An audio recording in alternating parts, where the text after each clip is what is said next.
Qëndrimi i Partisë Demokratike, i deputetëve të Partisë Demokratike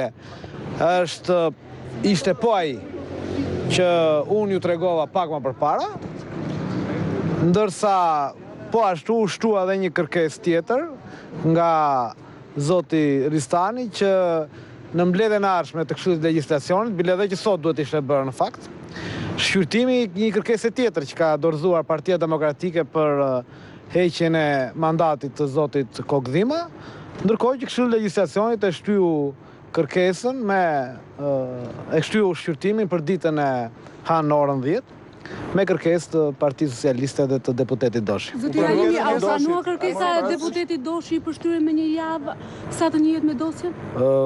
Partia Socialiste, antarët e deputetet e Partisë Socialiste pranuan kërkesën për ta shtyrë ditën e hanë në orën 10. Mbaroi mbledhja? Mbledhja ka mbaruar. Okej.